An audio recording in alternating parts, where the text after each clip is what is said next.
Hi, everyone. Welcome to another episode of our guest speaker interview. Today, I got someone very special, someone who have been through a lot in her journey, but she didn't actually take the dark side. She decided to help others and be the light. So, on someone like that, I got to have her on my show. And most importantly, we're going to talk about a topic that a lot of us are fearful of. It's not sales. It's not about marketing. It is about forgiveness. Something that I have to learn in my journey, not to just forgive others, but also to forgive myself. So I would like to introduce my guest today. Ania, how are you? Please introduce yourself. I'm doing amazing. Thank you for having me. I am a wife, a mom. That's like my most important titles, but I'm a retired psychology professor. I was a youth counselor for 14 years. I'm also a podcaster. My podcast, Black Butterfly, Black Pearls, is on all anywhere you get podcasts. I'm also a marriage coach with my husband. We've been marriage coaches since 2003, and we are on Nick and Adinah, NIKANDADINAH on YouTube. And I'm also a published author. My book, Black Butterfly Blue, The Pain of Infertility and the Power of Forgiveness, is on Amazon. So I wear a few hats. You are such an amazing person because I do know that strong woman like you does carry a lot of different hats. And especially when you have so much to juggle, you're still giving us your time to come on our show to share your knowledge and to tell us about you. That's something that I'm truly grateful of and so happy to be able to hear from you. So with forgiveness, I know that a lot of us always say, hey, just move on, let's forgive, let's do all of that. But if I ask you, does forgiveness mean reconciliation?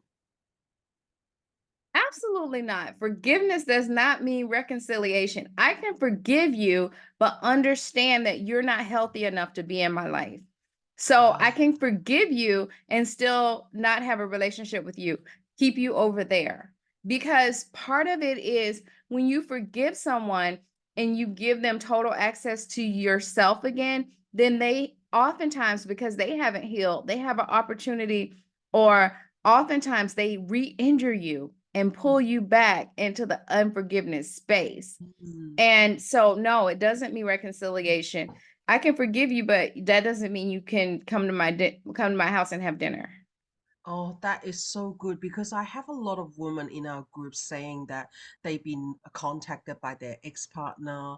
They've been having this trouble about moving forward in their relationship, that they wanted to be able to get out from a toxic environment, but they keep thinking about, oh, like, if I have to hold a grudge to remind myself that I keep him at bay. But you just told us that you don't need to do that, and forgiveness doesn't need that we need to invite them back for dinner and sleep with them or anything like that. It is Please just don't sleep about, with them. I know. Like that's when trouble starts again, isn't it? So like it doesn't mean anything like that. Yeah. Because one of the things that I learned in my journey about forgiveness is that I was listening to one of the audio courses, and they said that one sentence that sends an electric shock in me.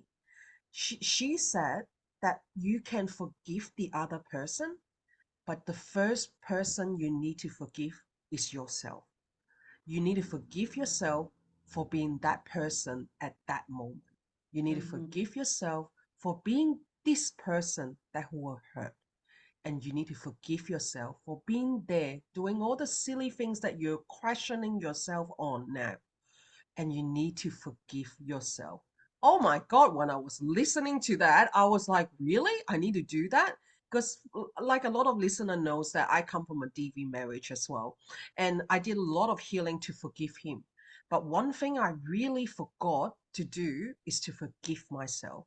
So what do you like, what should forgiveness be? Like how, like, who is forgiveness for? Can I ask you one more question? or Mm. answer one more question, I encourage you to, that was an amazing list, but also add, forgive myself for not protecting the little girl inside me. Yes, that's a good one. Forgive myself for not standing up for her when I needed to. And Yes. that's an amazing opportunity, I think, because we all have a little person inside of us that have been Mm. hurt through the years. Yes. And so part of it is to forgive myself for not protecting her and giving her the voice to be who she needs to be. Oh, You yes, know, yes, and many of us have daughters.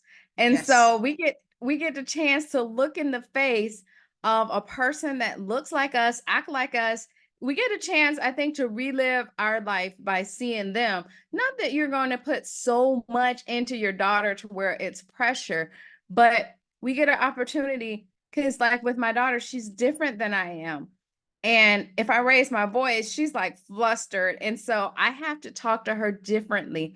Sometimes, as a mom, you have to be stern and you have to show them and tell them what you've seen and what you know. Because I had my daughter at 41. So Mm. she's 10 now. So of Mm. course I'm 51. And so life, there's a lot of life under 50 years.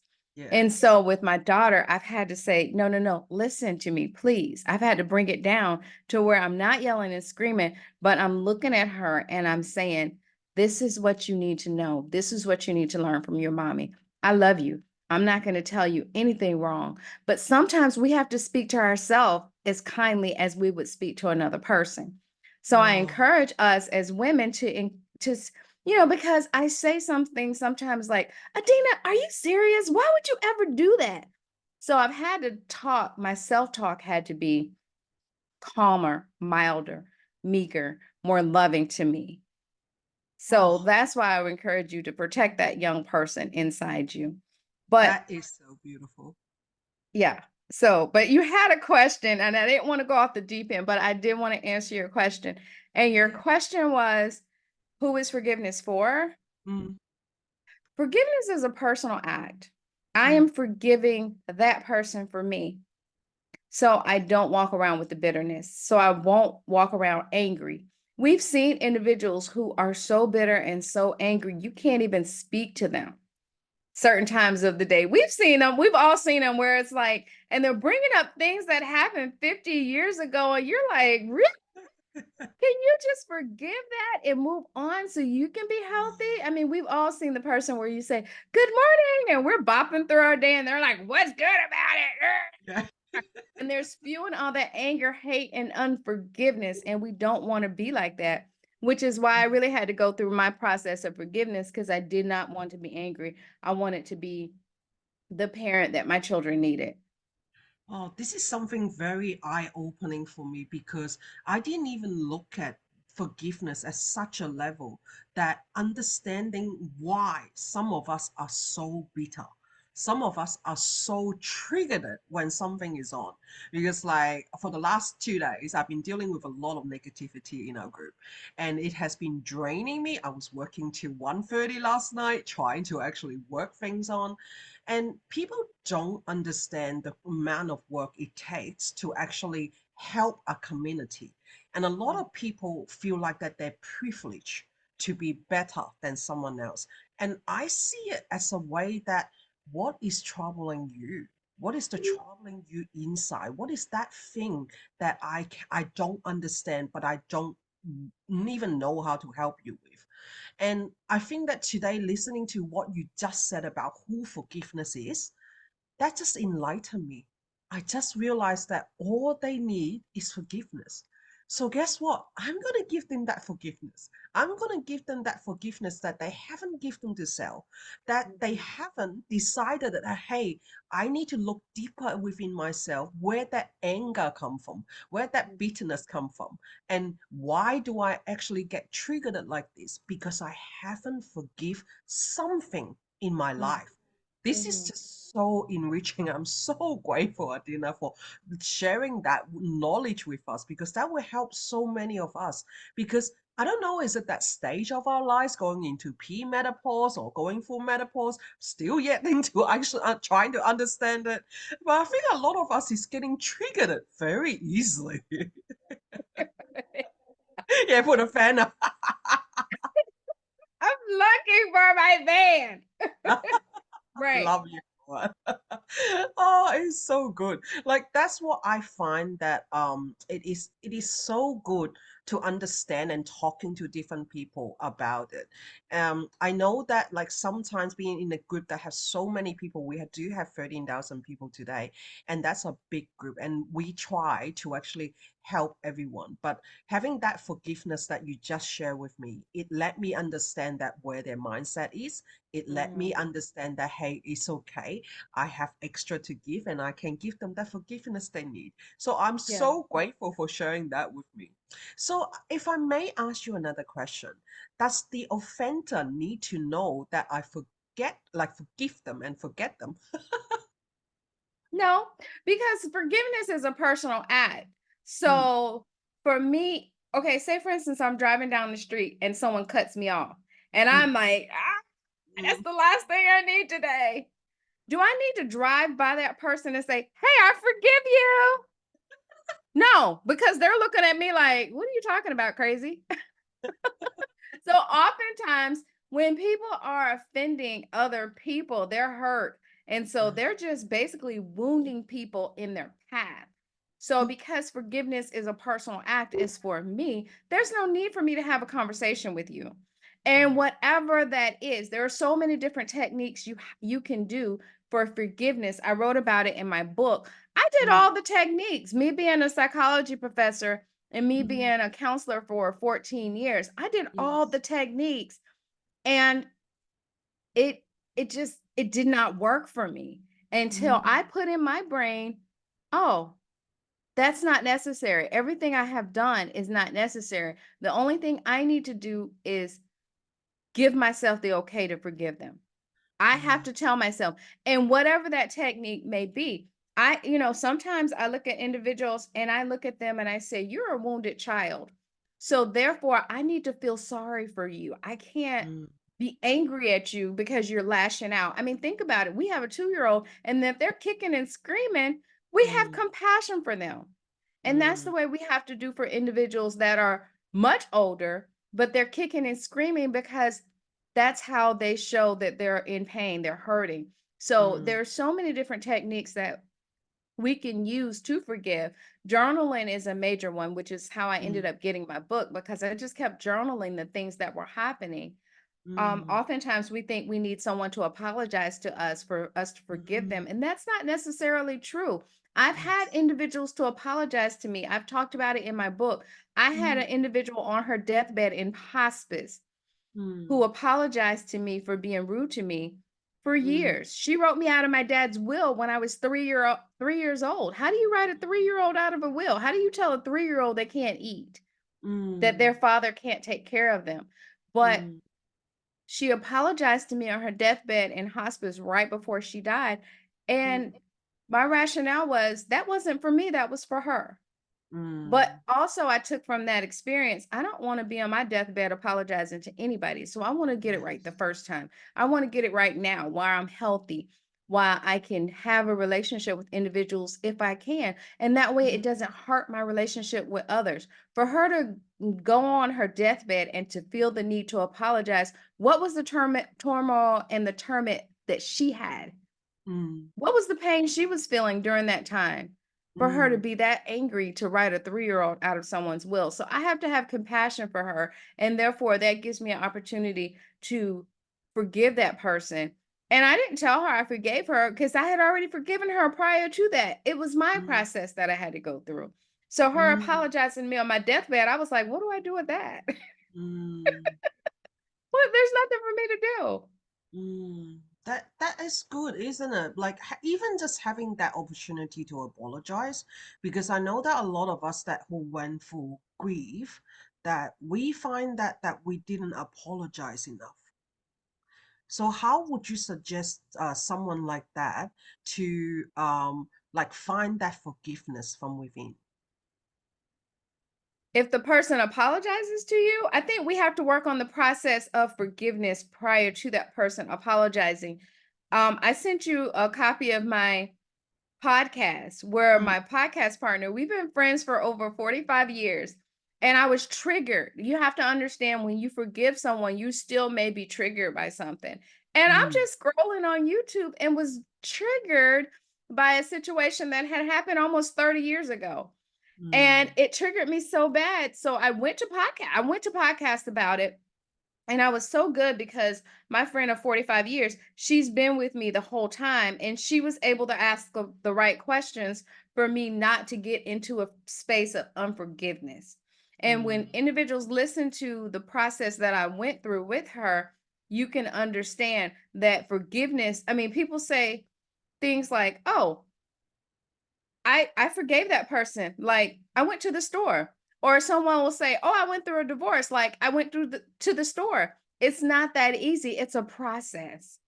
And so yes. we have to understand that the process of forgiveness is a process and we may get triggered again, but Mm, from one trigger to the next, it's easier to process those things, process your feelings and understand, wait a minute, I forgave that person and move on and get out of that angry space.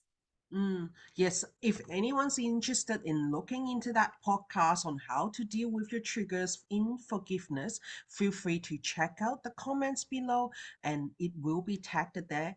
Also, remember that all the this week's recording are in our membership community space. So you can go back in there anytime by a click of a button going into the topic that interests you.